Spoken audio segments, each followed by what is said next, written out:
Hello, everyone, and welcome. Thank you so much for joining us today for On Gender Magic, a conversation with Rae McDaniel and Dr. Roger Kuhn. I'm Izzy Angus. I'm the events coordinator for the Public Programs Department of the California Institute of Integral Studies, a nonprofit university in San Francisco. As many of us are descendants of settlers, immigrants, or descendants of those forcefully brought to this continent, we at CIIS Public Programs must recognize and never forget that our university's building in San Francisco occupies traditional, unceded Ramaytush Ohlone lands. If you're interested in learning more about Native lands, languages, and territories where you live, we encourage you to visit native-land.ca. Before we start, I want to go over a few general tips and troubleshooting items. We will have a Q&A after the conversation tonight, so please submit your questions at any time using our web form, which is linked in the event description below this video. Our presenters will pull questions from that form after the event, and we will try to get to as many as we have time for. We do have auto-generated captions for this event, which you can toggle on and off using the closed captioning button in YouTube. Chat will be enabled during this event, but please note that it is not being moderated and our presenters cannot see the chat. Chat is not required to fully experience the event. If you do choose to participate in chat, please be respectful and avoid language that could be offensive or insensitive to others. You can turn the chat off at any time, and we encourage you to do so if you find that it is negatively impacting your experience in any way. If you're having issues with your audio or video, we always suggest that you start by refreshing the page, and then if you still have issues, we suggest that you adjust your video settings from within YouTube. Now, let me first introduce our presenters, and then we'll get right to the conversation. Dr. Roger Kuhn is a Porch Creek, Two-Spirit, indigiqueer, somacultural sex therapist, sexuality educator, writer, activist, and musician. Roger's work explores the concepts of decolonizing and unsettling sexuality and focuses on the way culture impacts and informs our bodily experiences. He is a community organizer of the Bay Area American Indian Two-Spirit Powwow and a board member of the Two-Spirit and Native LGBTQ+ Center for Equity. His first book, Somacultural Liberation, will be released in February 2024. Rae McDaniel is a gender and certified sex therapist, speaker, author, and transgender diversity and inclusion educator. Rae helps audiences gain the sheer audacity to be themselves in the world through play, pleasure, and possibility.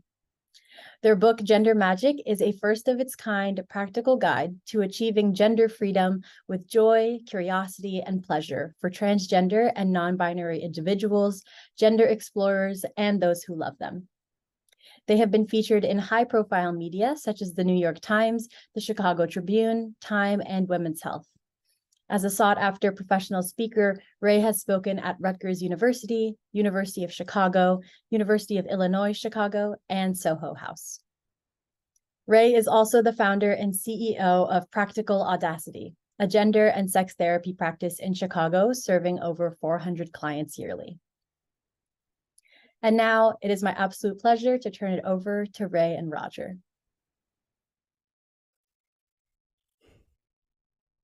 Greetings, greetings, greetings. Hello there. Hi, Rae. Hi, I'm so excited to be here. Well, it is nice to see you, friend. How have you been? I've been good. It has been a whirlwind since the book came out, and I'm really excited to be in a place where I can actually talk to people about the content of the book versus just, hey, everybody, I wrote a book. Well, I feel like almost every time I log on to my social medias recently, I've seen you on the news and in different print and different conversations talking about the Yeah. book. So it's truly an honor to be with you today and to learn more about not only the book itself, this amazing book, Gender Magic, but also your process and really your hopes for where you think this book can go. So as I mentioned earlier, my name is Dr. Roger Kuhn. I'm coming up to you all from Pomo territory in Guerneville, California. Rae, I believe you are in Chicago, if that's I am in Chicago in the traditional home of the Council of the Three Fires. wonderful. Well, thank you again for being here. I want to start off with what I felt was really important that in June across the U.S., oftentimes we celebrate Pride Month. Hmm. And as I was getting ready today, I was thinking, wow, this is almost into Pride Month, and here we are with all the attempts at and the upcoming attempts at enacting anti-trans and anti-gender affirming care across the US. Yeah. Can you share with the audience what you think the benefits of gender magic are in a time that we are all living through right Such a good question. I had to wrestle with this myself because I started writing the book in early 2021 and then was finishing up in early 2023, so earlier this year. And the landscape had changed so much between when I started writing the book and then when I finished it up and then had no more say in the manuscript. And I had this moment of, well, I just wrote this book all about gender magic and joy and euphoria and pleasure. And here we are in what some could describe a hellscape now? sometimes, Yeah, especially when it comes to anti-trans legislation. And is this message still relevant in today's world? And I came to the conclusion that it must be. yeah. you know, Being able to center and think about gender exploration and gender transition and whatever that means for folks in a way that centers joy and curiosity and connection and pleasure, that's absolutely essential because what else are we fighting for if for Mm. not that? Yeah, I love the what do you call this? Like the little tagline? Well, there's the title The and then there's subtitle. the subtitle, right? Okay, I love this. Live shamelessly, reclaim your joy, and step into your most authentic self. And I thought, Mhm. just what you said, just this perfectly sums all of that up here. The book, I had the pleasure of reading the book a little bit earlier before it came out, so I was so excited one day when I got this in the mail, and I thought that, oh yeah, you sent me just the cutest little note with the book when I got that, and I loved the little card that you sent Thank me as you. well. That was really, really sweet. So thank you. Oh, here it is. It's like I knew I had it somewhere. You sent me Aren't this those beautiful card here beautiful? with a I love those. butterfly and snowdrop. It was about hope, and I saw that and I thought, well, yeah, actually, that for me is what a lot of this book is when I read it. That it gave me hope, not only um, for folks who are experiencing any kind of questioning or deeper inquiry into their gender or the gender of a family member or a friend or a loved one, we're really those of us that work in the field, clinicians, sex Hmm. therapists, coaches, etc. This idea that this book offers a hope for folks. I really loved how you broke the book down into the three different sections: play, pleasure, and possibility. And I wondered Yep. if you could just share a little bit about how you organized this book into those three sections. Yeah. So the backstory is that way before the book ever came out, I was in a process, I was in a business coaching group, and they asked us to create models from everything that was going around in our head. And so they kind of walked us through that. And as part of that, I sat around in my living room surrounded by sticky notes and research articles and books and everything for probably weeks trying to get everything in my head, the way that I was thinking about clients, the way that I was thinking about my own identity as a non binary person, the experiences of the clients that I was seeing, and also current research in a Mm, lot of different areas, not only psychology, but education, human centered design, trauma, thriving, all of these things. And what I concluded and what I came to was this threefold model and these three pillars of play, pleasure, and possibility, because those were the buckets of things that I felt I kept coming back to in my own life and also in the lives of my clients, and was mm, supported by research of these are the things that if we are able to focus on them, and we'll come back around to them so many times in different ways, they are true pillars to guide folks to explore and transition gender and really just consider who they are and how they mm, want to show up in the world with a lot more ease, with a lot more joy and curiosity. And so I wanted to create something that was accessible, that people could kind of grasp and understand. Hey, these are not like a step by step thing, but here are some ideas, some ways that you can think about things differently, and some tools to go along with those that will truly help. Hmm. I I found that throughout the book there are really great, useful resources and activities, such as like writing a letter to your future self that I thought was Mhm. really great. How did you come about those different activities that folks could use throughout the book? Some of those I pulled from others' work. You know, the 10-year in the future letter I adapted from a human-centered design person guru named Debbie Millman. There's also one in there called The Worry Date that is from this book, The Worry Cure. I pulled some from Lucy Fielding's work, who is my twin flame when it comes I to love Lucy. I Love love Lucy Lucy. so much. So our work really informs each other's quite a bit. And then there were some things that I just kind of did with my clients naturally, or I noticed, hey, when we explored this in this way, it was helpful. But Hmm. so much of it is building on the scholarship of others.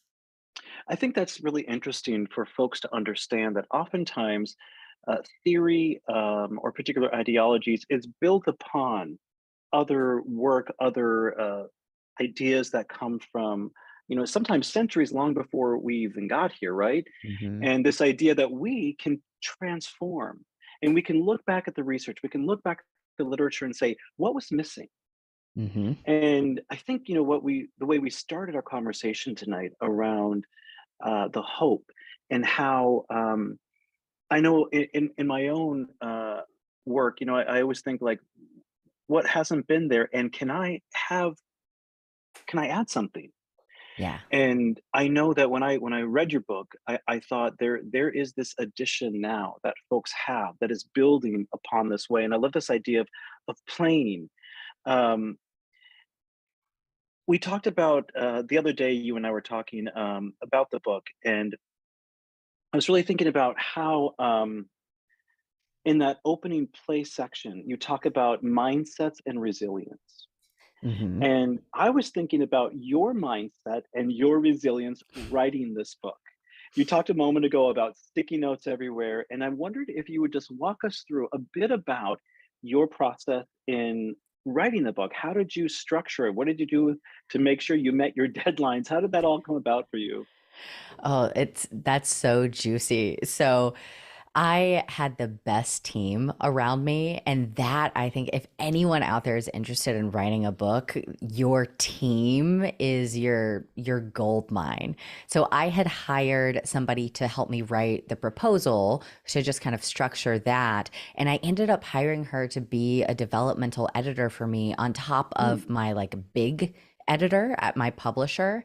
And what she allowed me to do, because I'm also the CEO, I run a group practice. I have to do things for that.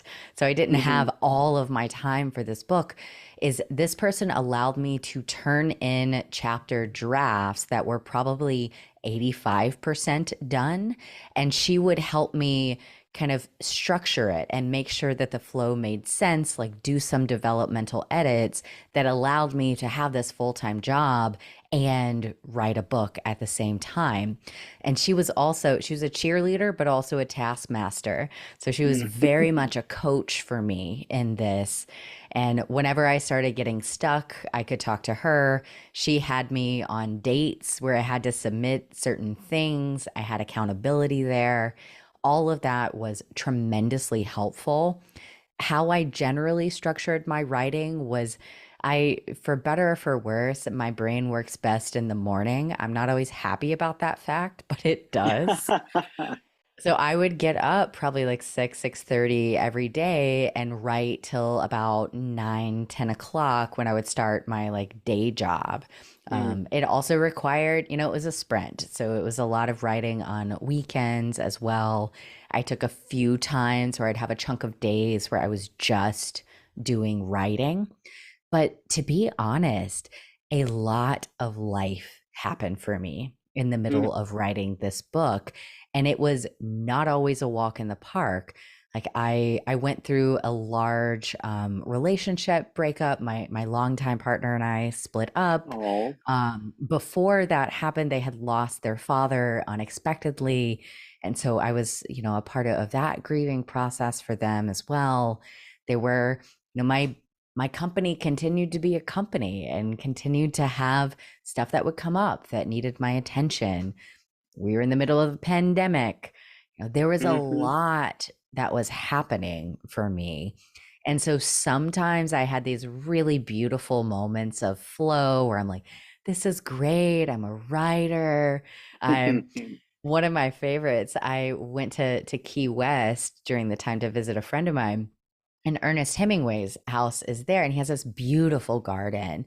And so I took my laptop and wrote like part of a chapter in Ernest Hemingway's garden in Key That's West cool. with one of his little six-toed cats sitting beside me. Oh.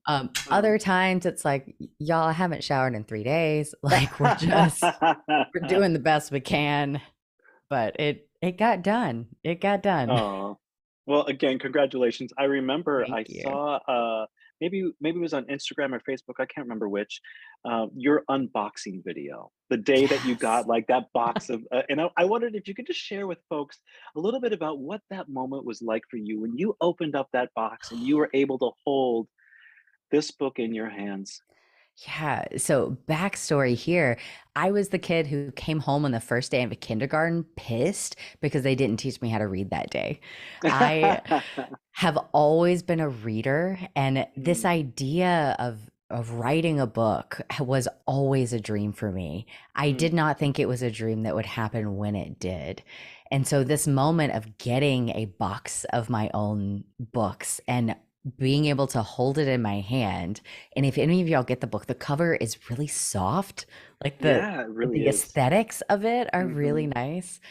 It it was one of the best feelings I've ever had in my entire life. Like such a culmination of a life dream, of my life's work of, 10 years plus of being in this field and doing this work, and it's in a book and people can read it, and it will be, I hope, building on these former conversations, but also the beginning of a lot of other conversations.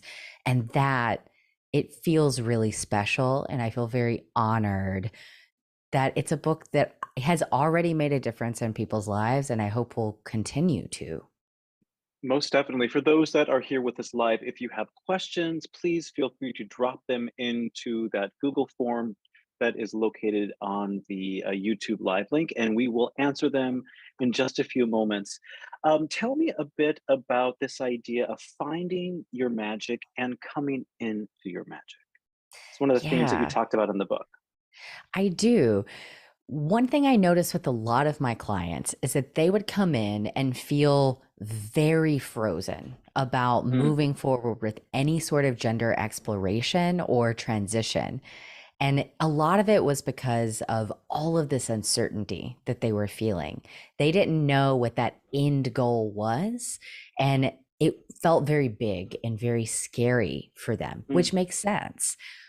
What I found when it comes to finding your magic is that a lot of times we gather so much information about ourselves in the small moments, in the small actions.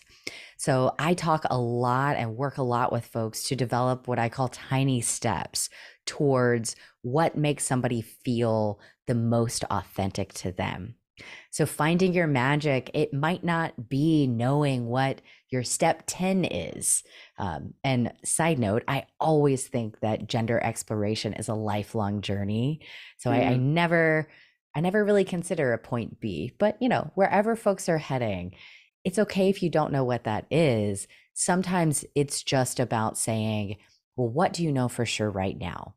You may not know what your gender identity is, but you know that it gives you a little flutter in your stomach when somebody uses they, them pronouns. You know that mm, when you wear this particular thing, you feel really good and mm, confident. You know that when you're surrounded by people who see you in this particular way, you feel really good. And so finding your magic is often about noticing what brings you pleasure. And I call it that gut yes. When you feel that gut yes, that is your data to take another tiny step in that direction. Mm, And so you're building on these tiny, tiny steps in a way that doesn't feel nearly so overwhelming. mm, mm.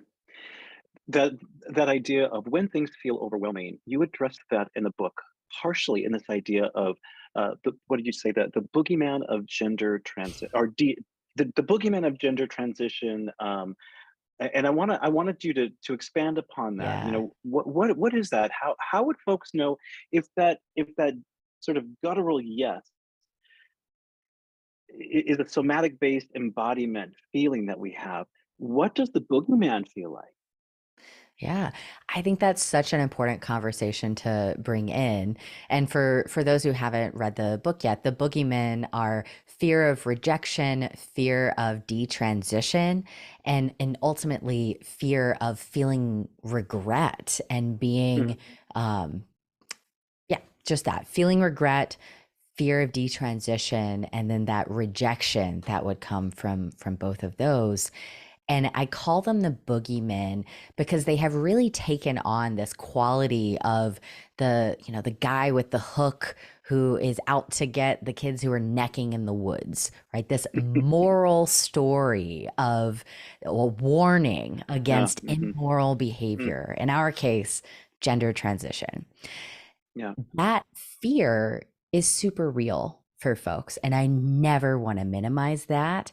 And that can hit you in your gut too. I think we've all felt that gut fear. Um, I get curious about where there is fear mingled with excitement for Mm, mm, for me, yeah. that kind of scared sighted feeling. But in this chapter, I talk a lot about breaking down some myths about detransition. And I won't get into all of those stats, but I will share a general stat. There was a study that was done of a lot of transgender surgeons or surgeons who do gender affirming surgeries.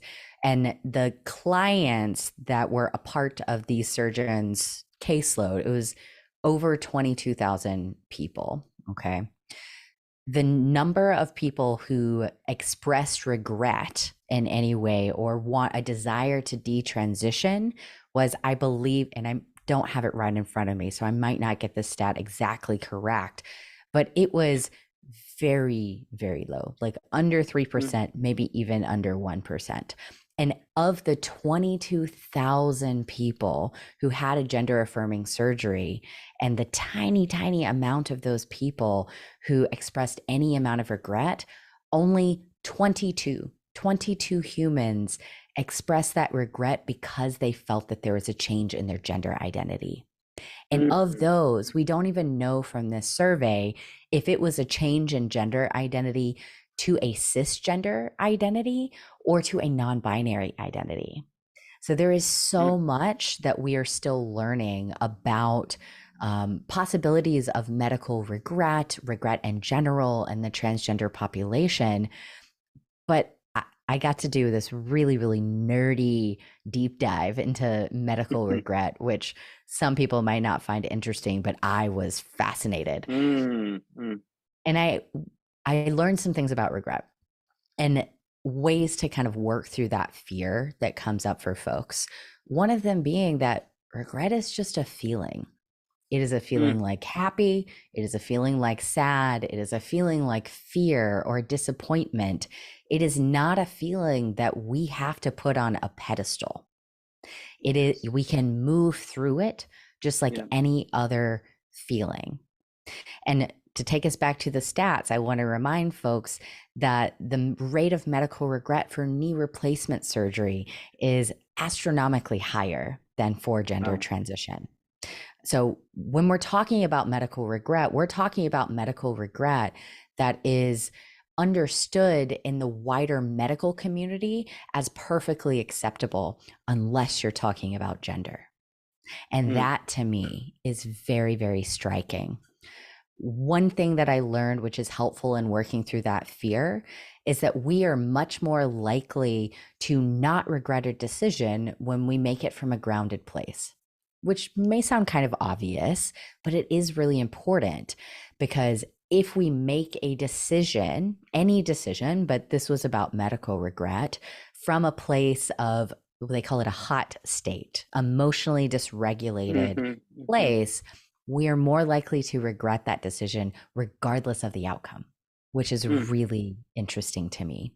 Hmm. Another place that people get stuck is assuming that if they feel any amount of regret or uncertainty, it means that they have made a bad choice. But the reality is that most choices are pretty neutral and we have feelings about the outcome of it. But the decision itself, if it had turned out a different way, we would not think that was a bad decision. Mm. Does that make sense? It does make sense. I'm curious for, I'm thinking folks that might be listening that are thinking, yeah, this sounds great. Can you give me some examples of how to get into that grounded place? Like, what do you do to find Mhm. yourself into that grounded place so that you can make those decisions Yeah. from that embodied yes place? This is great news for therapists because you already have these skills. These are Mm, mm, basic grounding skills, right? Helping our clients learn emotional regulation, helping our clients get grounded in their bodies as much as possible, being able to be present in their bodies as much as possible, which of course is not always easy if you're mhm, trans and experience any sort of gender dysphoria or have a trauma background or various other things, chronic pain like I do. mm, Um, though that's not always easy, but those skills are the same in this population as they are for any other population. Sometimes the grounding specific to trans and non-binary folks and gender explorers means going back to kind of what I talked to before, these tiny steps, these mm, what do you know for sure? What are those gut yeses that you know? What are your fears about this?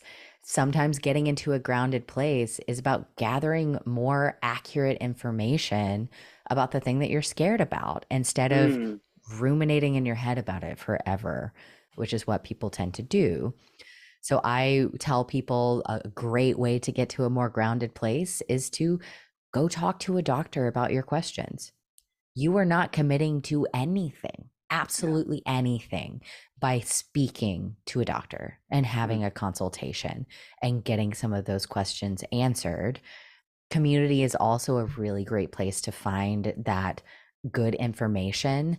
I always recommend that people do both because there are pieces that the community is really amazing at. And there are pieces that I think are important to hear from either the person you're interested in working with or somebody who has that expertise.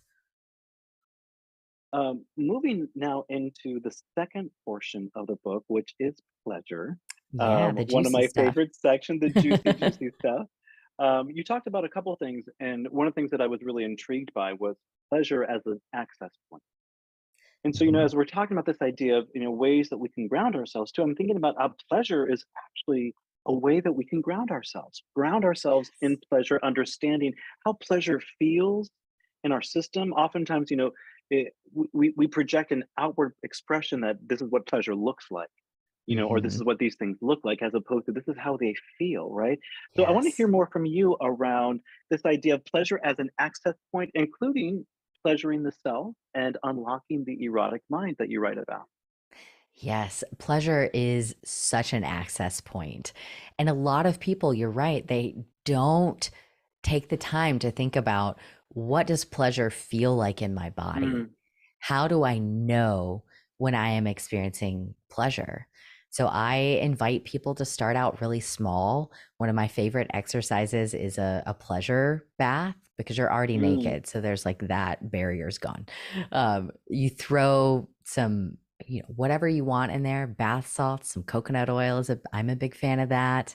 You light a mhm, candle if that's your thing, you put on music if that's your thing, and you just allow yourself to explore your body with mm, no agenda mm, whatsoever.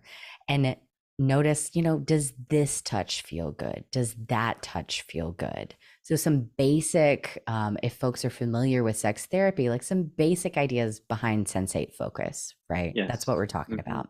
Mm-hmm. Even backing up further from that, having people develop a pleasure practice and a pleasure list of, Mm. if they already know things that they know that they love, whether it's drinking tea or gardening, playing with their dog, like going on a walk, going dancing, start to keep a list of that and notice when those things are happening and you're able to be present with them, how that feels in your body. Mm. What are those sensations? I want to ask a personal question, if I may, Do since you it. said going out dancing.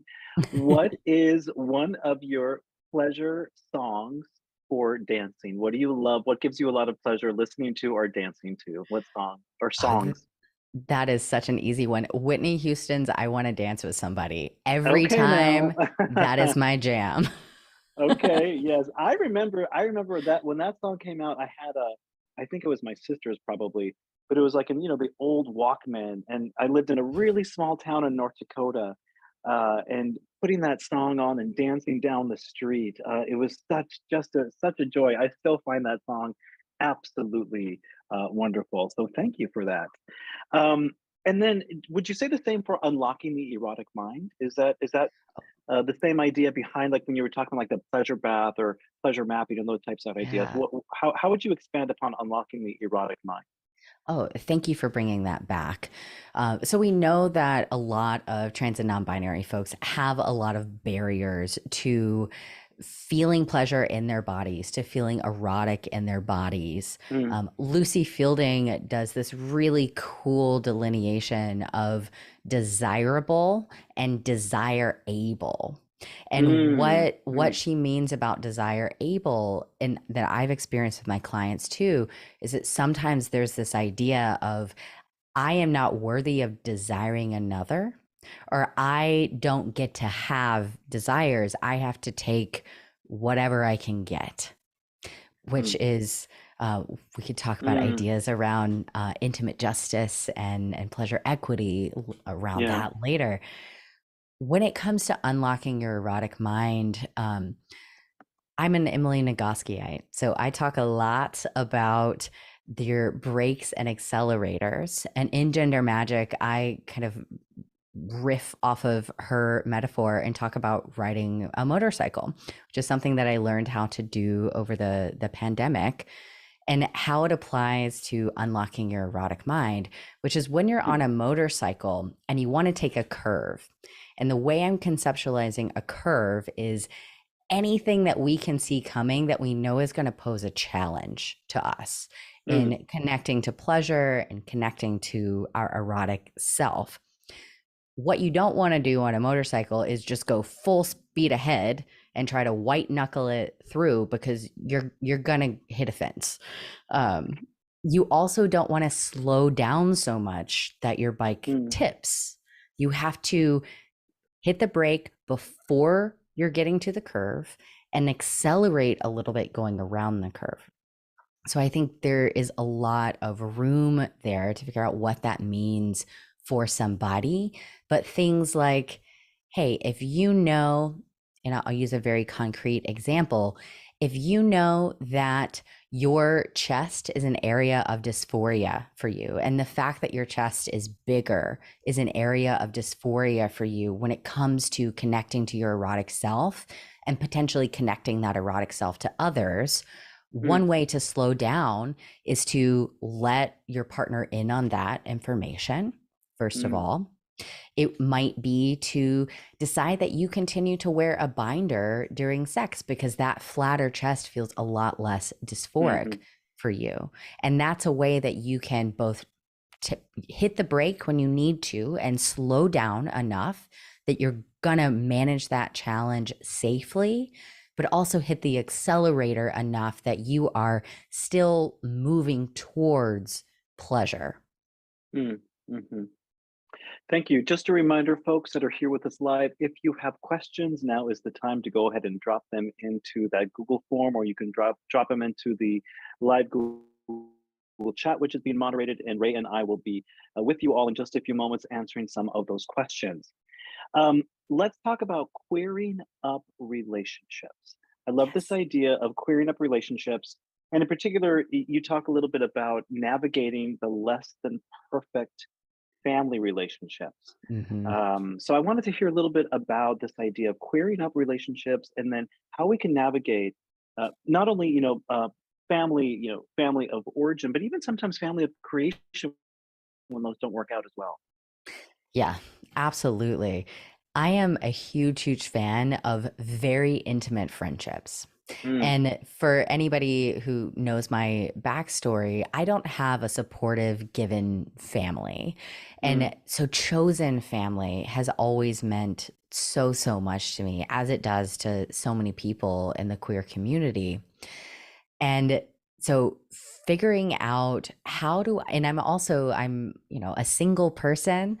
And so those relationships are, my relationships with my chosen family are critically important to me. And I noticed that what felt good was going deeper and being intimate in ways that our society doesn't always, um, it, how do I put it? Condone, perhaps, mhm, mhm. in in relationships that are not romantic or sexual. And this is Yeah. not a new concept, right? This is building on works of many others in many communities. But this idea that we don't have to save commitment for romantic or sexual partners. Mhm, We don't have to save emotional intimacy for those mm, types of relationships. mm, We don't even have to save physical intimacy. And that might look different for different people and in different relationships. But I have gotten a lot out of being just physically affectionate with my friends. A lot of mhm, people don't touch each other. And that might feel fine for some folks, but for me, it is something that has been a very fulfilling part of my relationships. And I noticed with my clients that the more they were able to dig into queering up and thinking about new possibilities for what intimacy could look like and who it could be with, the more they felt grounded in themselves, the more that they felt connected on a super deep level to their community. And that said, these relationships are not always perfect. Um, I was talking with this researcher, Lou Lindley, who talks about this idea of strategic gender expression. And I mm, think that's an important piece to bring into this conversation, because in families of origin, sometimes in jobs or other relationships, you might value those relationships for certain reasons or not have a way that you can fully disentangle yourself from them. And sometimes the most authentic thing that you can do is to keep yourself safe. And mm, sometimes that means that you are choosing to show certain parts of yourself and not others. And that can feel really bad, and often it does, but it does move it into a place of more agency when you're able to say, I am making the choice to show up in this particular way because this is what is going to keep me safe in the ways that I need to yes. stay safe. So I Yeah. think that is really important. Um, Trying to think of other pieces in there. I'll pause there and see if there's some more juicy stuff in there. Well, I did have a question that's non-related to what we just said, but I keep seeing this little lovely creature in the background. Is that Gizmo? That Is is that Giz? Gizmo. That is Oh, my so gremlin. the gremlin, because you talk about it in the little bio at the back here. You say that they live in Chicago with their dog Gizmo, who's probably a gremlin. And I kept seeing this little creature in the background. I wondered, gosh, could that be It the now is. famous Gizmo? The famous Um, Gizmo. She has a that's bone. She's very happy. good to know. I'm curious about your thoughts for folks who may be in a relationship, a primary partnership. They could, in a multiple partner relationship configuration, etc. Um, and they are beginning to have that curiosity, or they're beginning to explore their gender magic. What advice would you give to folks who are experiencing that, and how to share that with their partner in a way that may not always feel safe if they Yeah. haven't had those conversations prior? Yeah, that can be a really scary place to be. And a lot of folks come to me with a lot of fears around losing existing relationships. Hmm. And first, I want to ground everybody in understanding, which is not new, that anytime you shake up a family system, anytime there is a big transition in life, some people might grow with you and some people might not. And that's a reality. And that's also a reality when it comes to exploring gender, potentially transitioning gender within a relationship. So, yeah, it can feel scary. Safety is always really important. I know we have to ground there of making sure that you are physically safe. Another piece of that is making sure that you are financially safe. If there is a Mm, question about how this might go, and yeah. emotionally safe as much as possible. This is probably going to be a conversation that can cause some anxiety. So Hmm. I tell folks to, talk to their partners as soon as possible, and bring them into that conversation. And what I've seen work really well, and the partners that are able to really roll with the punches, are able to grow together through this, are the ones who do enter into it with this attitude of play and this Mm, attitude of what is possible. So, yes, a lot of the things that you are familiar with might be changing. And where does that leave so much room for possibility in a partnership? Where does that mm, leave mhm, room to explore sexuality and intimacy in a different way, to expand definitions mhm, of what that looks like and possibilities for how those needs might be able to get fulfilled? Um, in a very concrete way, I walk people through kind of my who, what, when, where, and why of coming out, which also applies to partnerships, and thinking about your why. Why do you want mm, this person to know this information about you? What are you hoping that the outcome is going to be? Who exactly are you mhm, sharing this with? Is it just a partner? Is it a partner and children? Do you need them to be to keep this confidential for now? What's the likelihood that they'll be able to do that? Um, the where and the how. A lot of times, people, and I'll say my clients, have chosen or have this initial impulse to come out in a way that is the most comfortable for the person they are coming out to. mm, And I like to roll that back a little and consider what is the way that is going to be the most comfortable for you as the person who is giving this information. Do we want to take our partner's comfort into consideration? Absolutely, sure, mm, but mhm, not to the detriment of your own. If mm, you feel more comfortable writing a letter and reading it to your partner, or writing a letter and letting them read it and while you go on a walk, or being in a place where you have a way to get out, like those are really important considerations. And then the what is really important as well. What are you sharing with them? Which might seem obvious again, but what are you sharing in terms of your hopes, your fears, what your concrete asks are? Because this can feel like a really big conversation, and it can sometimes help to nail it down to, I'm asking you to respect my name and my pronouns, and I want to, maybe explore different ways that we can connect to each other mm, as the person that I'm becoming and the person that I am. mm. A moment ago, you talked about this idea, around coming out, and I always think around, any of us that come from communities where there's this somewhat expectation sometimes of coming out, right? It doesn't happen just one time. It is a continuous process, and I found that, like, that idea of coming out, that it feels less for me and more for others, right? And so, Hmm. in my own research, I was doing some work around indigenous futurisms, Yeah. and there's an author, Dylan, who talks about this idea of returning to ourselves.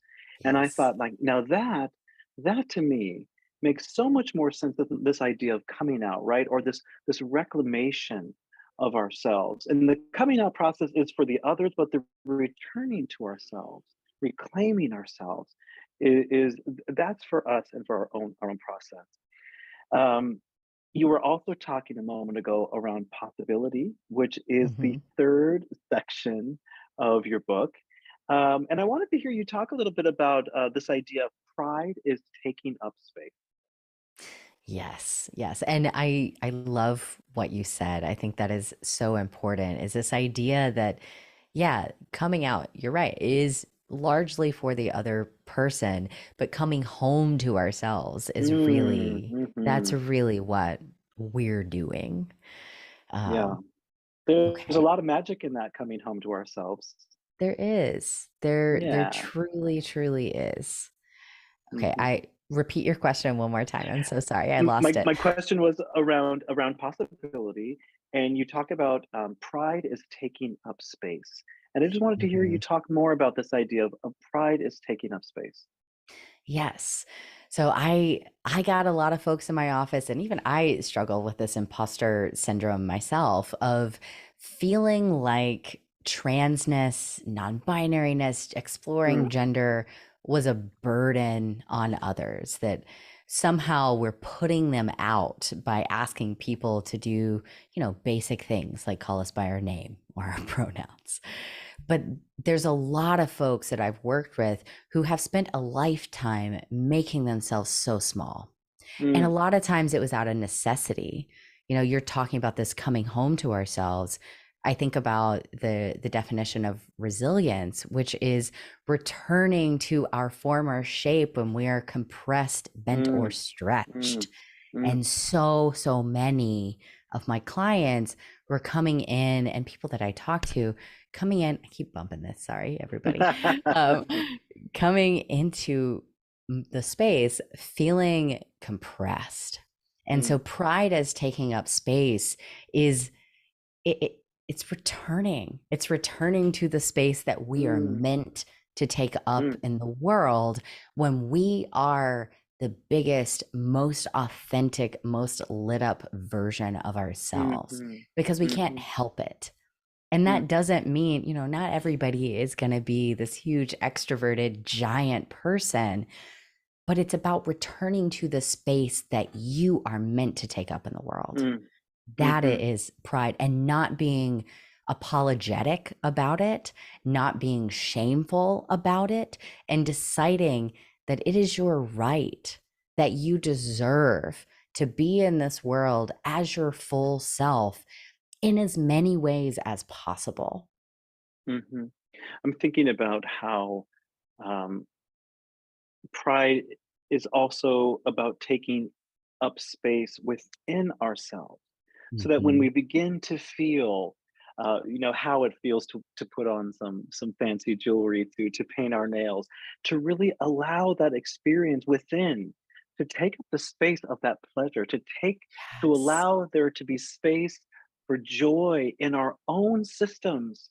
And then we take that outside into the world. And sometimes it's even just outside of our bedroom, outside of our bathroom, Mhm. into another area of our home, if we Yep. have other areas in our home, and then maybe into the street or into a discotheque or into our jobs, into our clinical practice, to really take up space by taking up space.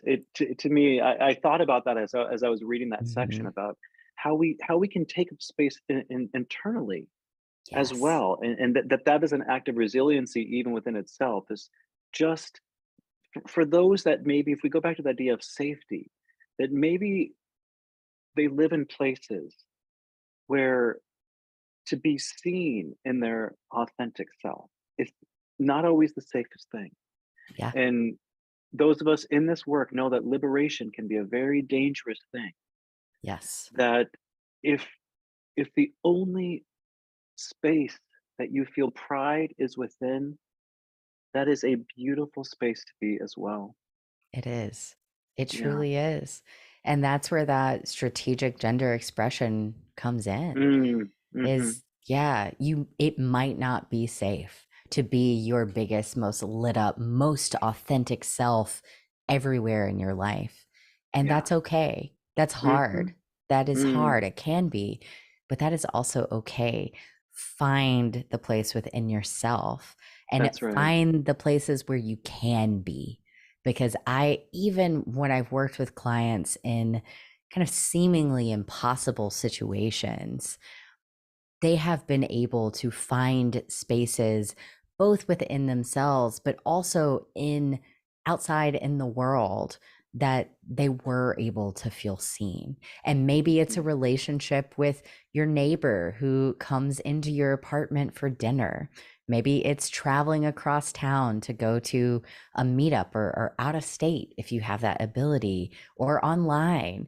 There are ways to find that space, even if you are in an environment where it is not physically safe to be you in all the areas that you would ideally like to. mm-hmm. And safety is sometimes about an expression of vulnerability.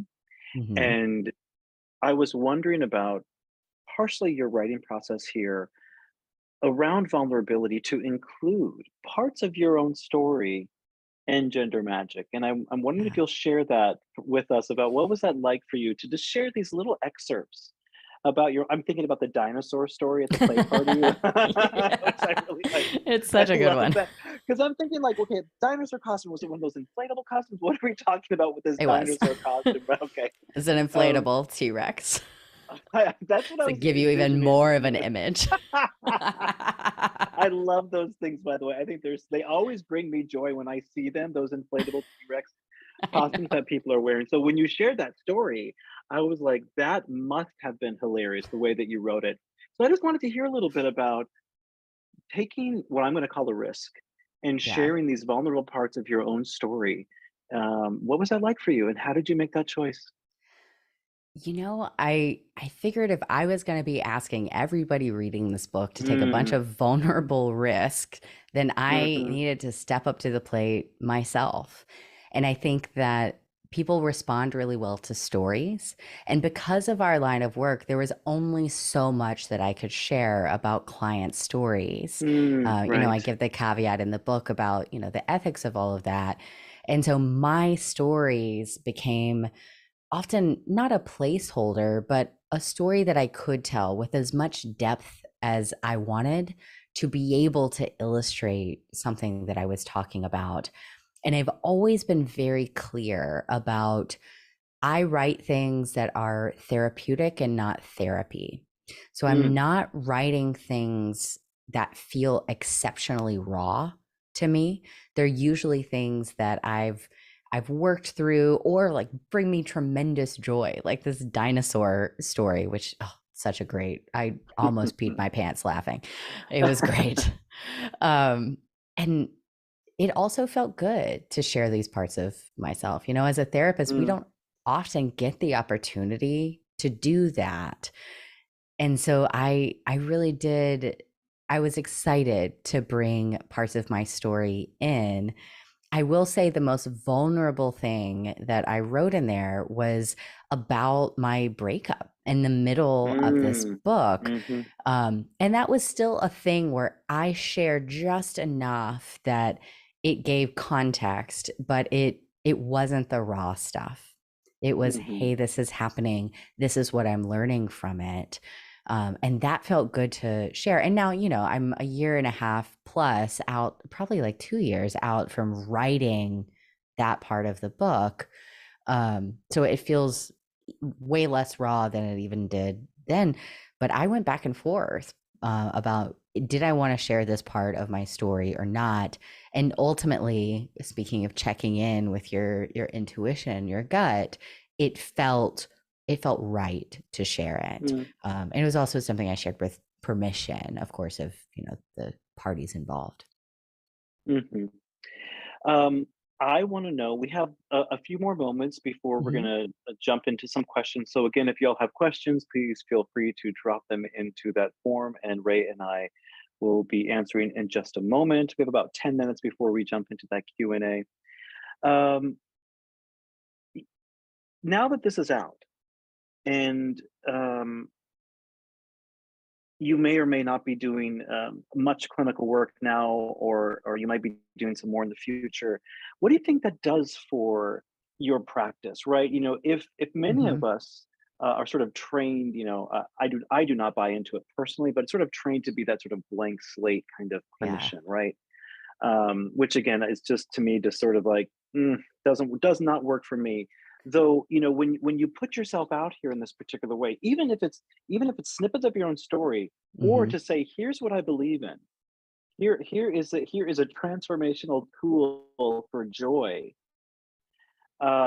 It's going to attract some attention from folks that might want to work with you, right? Yeah. How do you think that we can take our truth as human beings and also translate that into the clinical setting, into that clinical room? Absolutely. So you're right that in the process of writing this book, and currently I'm not seeing hardly any clients. I just have a couple stragglers who are left over. I might see people in the future. I'm not quite sure exactly what that's going to look like. Right now, I'm mainly managing the practice of clinicians. Um, I've been very privileged in that I've had the opportunity to create my practice, Practical Audacity, in Chicago from the very beginning as a very clear value statement of, Mm, this is what we believe in, this is what we don't, this is what we do, this is what we don't do. And so we've always had clients who have opted in to a practice that is not a blank slate practice. Like, we have a clear set of beliefs and values that we stand behind, and that has always been true for my personal practice as well. And, I was sharing on social media and in newsletters about my life and about some of my stories long before I wrote the book. And in my ethics and my line about it has always been that I will be a human out in the world. I will share parts of myself out in the world, in gender magic, on social media. And when I am in the therapy room, people, they might know those things about me, and that might be why they come there, but that session is about them. And a mm, lot of times people are opting in to mm, work with me because they see me as a human, yeah. because they have some context as to who I am, even though that I'm not, sharing stories about myself in session. It is truly about them. And I've never had an issue with it. Hmm. Again, I think because people who might have a problem with that, or that might not resonate with them, don't opt in. I'm wondering, there's a few questions that are coming in. So Hmm. before we get to those, I am wondering, what is your hope for Gender Magic? Not just the book, but Yeah. for, like, what I'm going to call, like, the movement that you are creating, or that you have created with this. Yeah. What's your hope here, Ray? I, in my wildest dreams, would love to fundamentally change the way that we speak about gender exploration and transition, and Mm, change the narrative that has been so focused on suffering and pain into a mm, narrative that acknowledges that, because it is very important, but yeah. centers on joy and play and pleasure and exploration, and gender exploration as a good thing and a necessary part of self growth and self actualization for everyone, whether they are Hmm. trans or non-binary or cis or identify with another gender.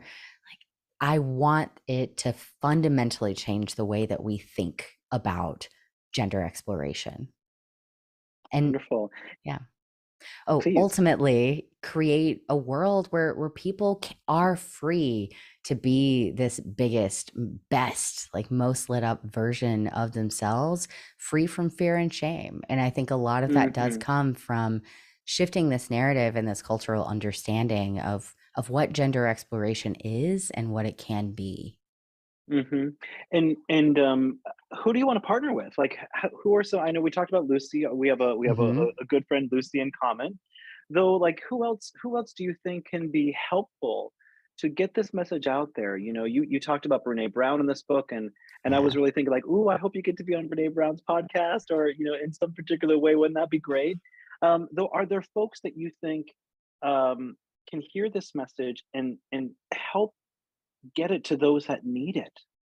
Absolutely. I mean, there's so many people that I would love to get to that I could just rattle off. I mean, of course, like Elliot Page is the top of the Hmm. list. Folks like Janet Mock, Laverne Cox, Mm, um, folks who are really anybody who is out there and has a platform where folks are really interested in self-development and bettering the world in this way. I would love to get on Glennon Doyle's podcast, obviously Brene yeah. Brown, like, Hmm. sky's the limit. So if any of y'all got connections, you know where to find me. That's right. That's right. That would be amazing. And when that happens, please let me know because I wanna participate and I want to listen and hear. Amazing. Um, and then just before we jump into the questions, just my final sort of thought for those of us that are clinicians that are working in the field, whether also coaches or even educators, um, therapists, or aside from that. Um, how do you think that they can introduce the book and the work within the book to their clients? What do you think is Hmm. a way that you can, because I'm always like curious about like it's like, oh hey, I've got this great book that I want to, recommend to you, right? And so it's how do you do that in a way that feels therapeutic and not Hmm. like hey, read this book, right? Even though it's a great book. Yeah, thank you. I think one of the best ways is to grab a copy yourself to read it and to take some of the exercises from it or some of the ideas. And if those are resonating with your client, share, hey, just so you know, like, here is this book that I got it from that I think you might resonate with if you resonated with this conversation or with this tool or with this way of thinking about the work that we're doing. Hmm. And then on a personal note, I just Hmm. wanted to thank you because you reached out to me. I don't even remember when it was, Ray, a year ago, a year and a half ago, or something like that. Because I think that you heard me speak somewhere, or you went to a Hmm. workshop that I did, or something like that. And you wrote me an email. You introduced yourself and you said, I'm writing this book. And I wanted to talk to you about Two Spirit People. I wanted to make sure that that was included. And Yeah. I just wanted to personally thank you for that because it's very meaningful for me as a two-spirit person that that aspect of gender fluidity and gender variance, as it's been seen here in these lands we call the United States, prior to colonization, was mentioned in gender Hmm. magic. Because I always find with my clients that I'm working with around this gender exploration to be able to share with them the story of what we now call two spirit people and to say, hey, here is this beautiful culture, this rich, lovely culture where we as two spirit people had roles within our community and we were sacred. And so bodies like ours in these lands, they're sacred bodies, whatever word that might mean to you or to anyone that's listening. But just to know, to personally, I felt very touched when you reached out to me, and I wanted to thank you because we don't always get included in these conversations. So, my doe, thank you for that, Ray. Thank you. And it felt very, very important to include two spirit voices and in particular to include yours. And we were talking about this when we spoke earlier, but I fought so hard to get more of your interview in that book and I failed, but I did get a good chunk of it. And if folks are interested in hearing more, or really the whole interview, it's on the Gender Magic website. So you can listen to the whole thing. There's a transcript there. there, so folks can really get the full beauty of that, because that was such a highlight of my book writing experience. So thank Yeah, you for being a well, you're part. welcome. You are so welcome. What is the Gender Magic website? How can we find that? Gendermagic.com. Gendermagic.com. All right. Are we ready to move into the Q&A portion of our evening? I think so, yeah. Let's do it. Okay, so I have a question from Dominic, who says, I am a trans woman who transitioned in 1990. I always approached my gender and transition as spiritual. I didn't feel comfortable in my early transition, like many trans women, with the fear of being read. But if I kept the focus that my gender, my presentation, and my life as a woman was spiritual, a gift from the goddess, I felt the best. In your understanding, how does the spiritual approach to gender relate to your approach? Ooh, juicy question. So I am not a religious person. I know that's not what we're talking about, but that means that I am not a hugely spiritual person. Most of my connections to spirituality are connections to the earth and like Mm, mycelium, and that feels spiritual to mm, me. mm, So I don't write a lot about spirituality, but I do think that this idea that there is something bigger than us that connects us to ourselves, that connects us to each other, um, that can help us figure out more of who we are, is extremely valid and so beautiful. And so, if mm, that is how you understand your gender, that I am 100% in support of that. And that's the beautiful thing about gender being a galaxy, is there are a million ways to understand it and conceptualize it. And I mhm, believe that is such a, and I use awesome in its very like awesome context, mhm, is it makes me feel awe when people are able mm. to consider gender in these really expansive ways. So I love that. Thank you for sharing. Yeah, I'm thinking too, just even of the idea of magic, magic having Mhm. its own sort of spiritual quality to it. So Yes, I just wanted to give a shout out, just even to the title of the book, just with this idea of magic and how we create magic in the world. So thank you, absolutely. Dominique. I think it may be how you pronounce that, Dominique. All right, we have another question. It says, is there a best way to get the message of gender magic to trans and gender nonconforming folks in areas suffering from the harsh anti-LGBTQIA plus political climate? Absolutely. That is something that I've been thinking about quite a lot, and I have not had the capacity yet to organize a bigger campaign around it. On a personal kind of note for you, one way, and for everybody listening, one way you could do that is by buying multiple copies and donating them to LGBTQ Mm, centers. A lot of libraries will also accept donations, which is a really great way to get it into to libraries. LGBTQ centers at universities are a really great place to donate as well.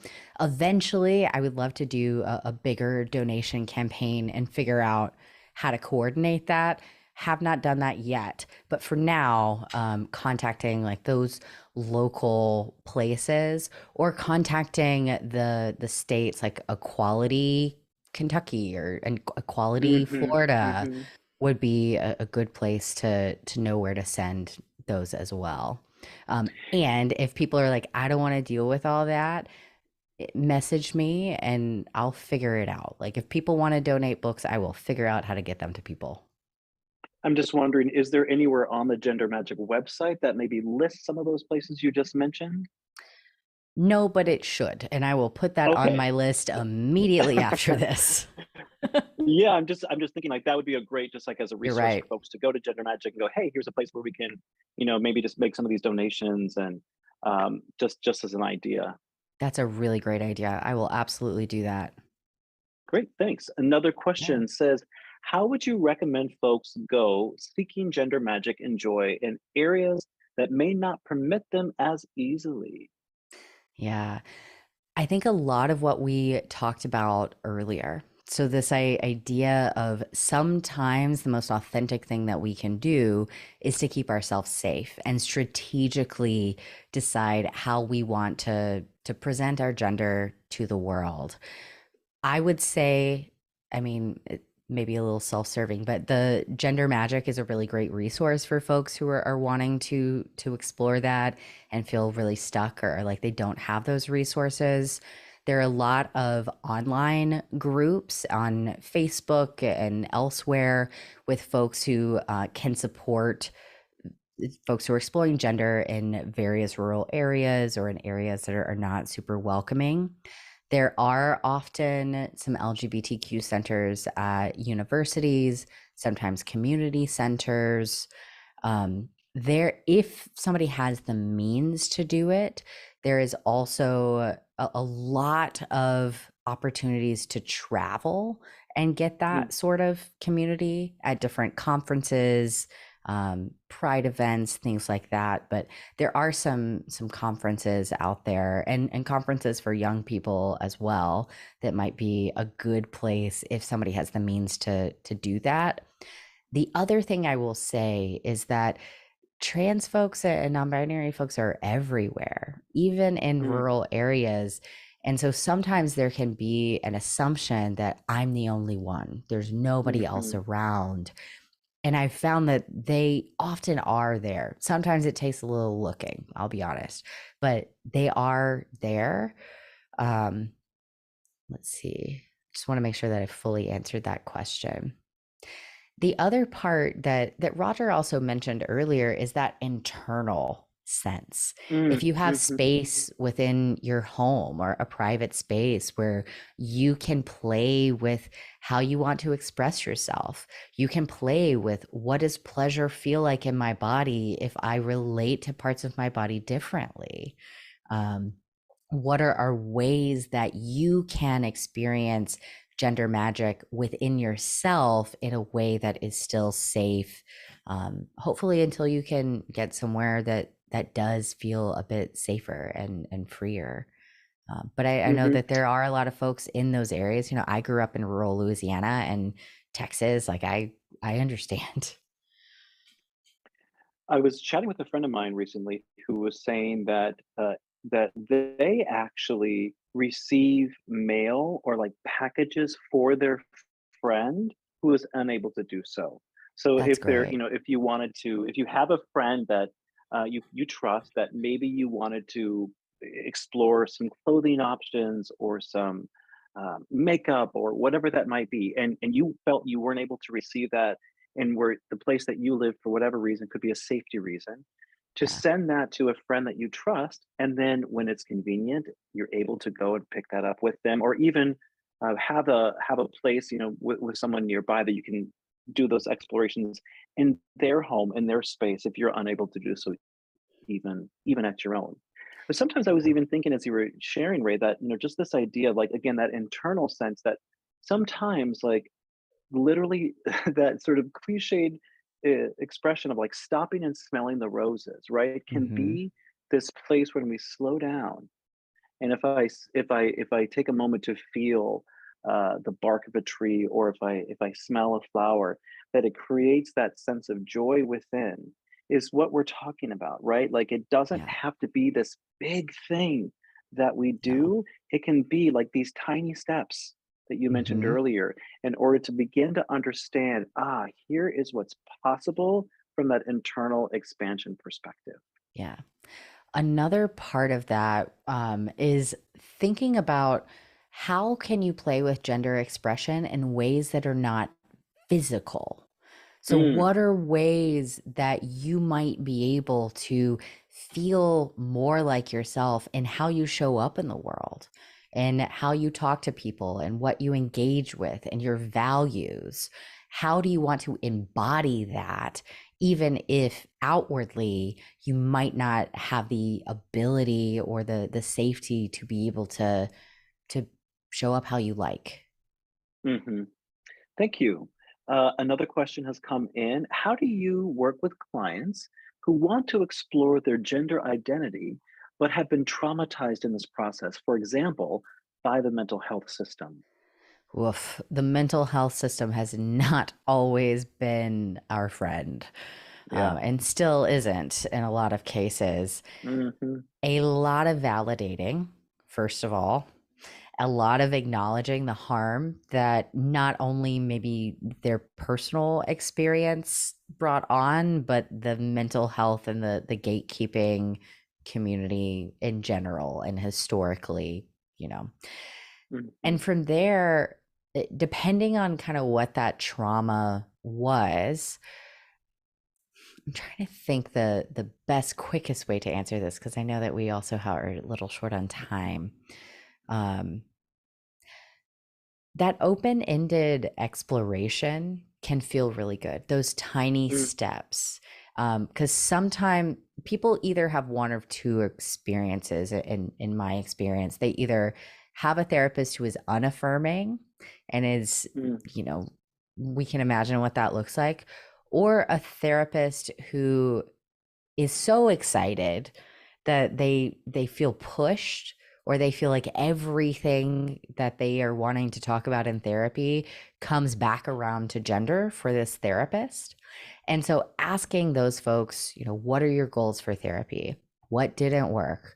What are you hoping for in this relationship that would be different? And just having a really honest conversation about that, I think, can lower the emotional temperature quite a bit. And then going at whatever pace they need to go at. Mm. Hmm. If I may add also, for Please. therapists to do their own work, I think it is so important when you're going to take on working with folks in whatever capacity that are exploring any realm of their life. As a therapist, we can do our own gender magic. We can read this Mm-hmm. book too. This is for us as Yeah. well as for so many people that are in their gender exploration. Because I found that out, when I read the book, I found so many interesting, curious places with even in my own experience that was really, really helpful. So I would say too to that question, do the work as a clinician, do your own gender exploration, find your own gender magic as well, so that you can be with those in a way that comes from that grounded place, so that people can be a part of their grounding. So all Absolutely. right. So let's see. We've got, question from the audience. How do you recommend those of us who are therapists, counselors, clinicians, working through and into our own gender magic while being in the context of a clinical relationship with our clients? Ooh, I can answer this one because I did this. So I started my practice under a different name and different pronouns and Mm, was not out. I had started playing with gender a bit before I had started the practice, but wasn't in a place where I felt comfortable. It wasn't just to clients. If I had come out more publicly, it would have been like, it's to everybody now because this is my professional persona, mhm, right? Um, and I had a lot of trans clients and folks that I had been with sometimes for years, and they could tell like my presentation started changing a bit.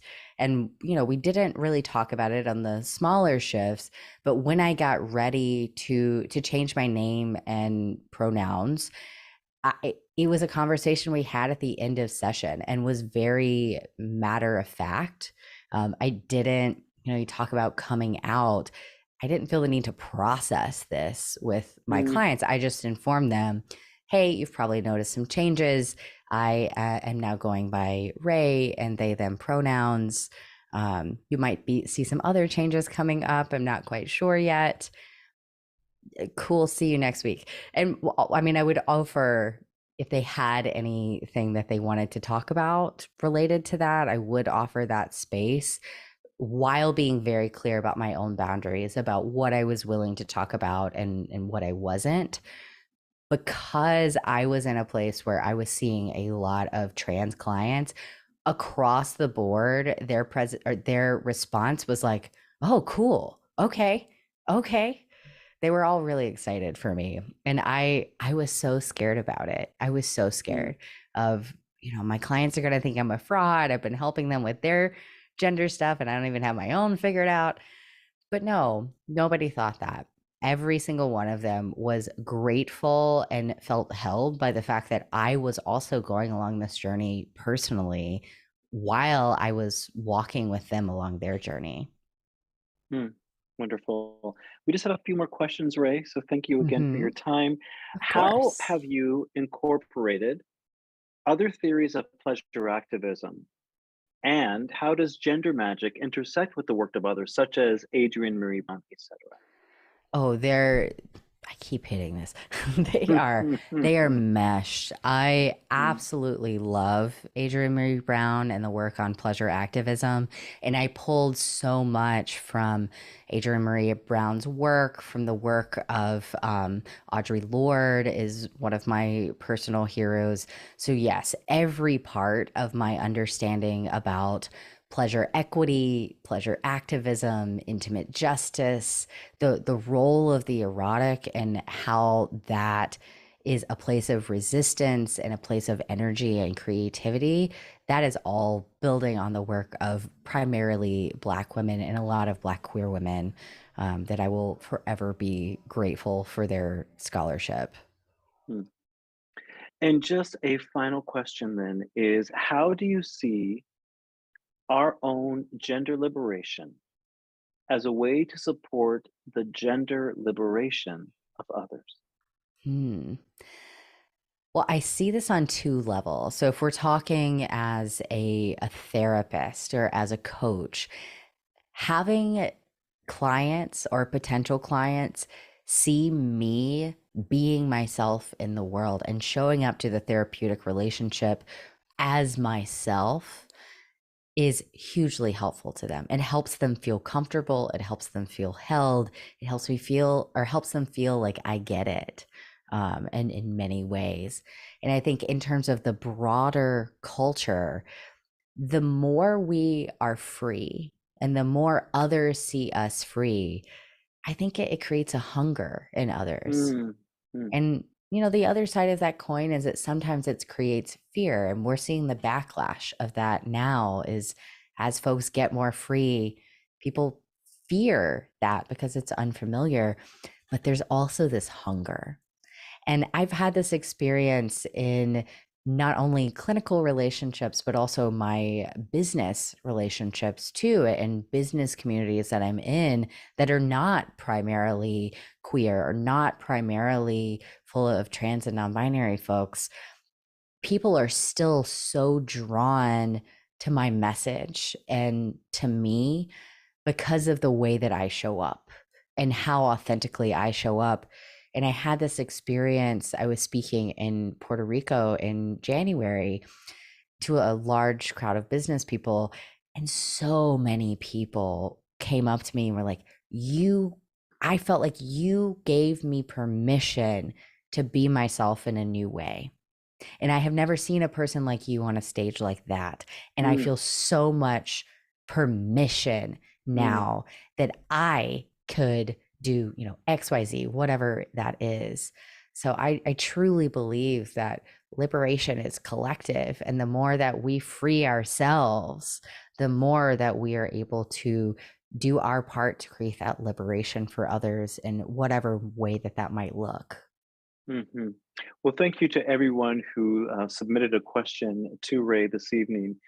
Uh, when we were talking the other day, you said that the idea behind this was not gender transition. Mm-mm. That gender transition, sorry, that gender transition was not the point. That Yeah. freedom, freedom was the point. Yes. And I'm wondering now that this is being recorded. This is going to Mhm. live on the internet for however long things live on the internet.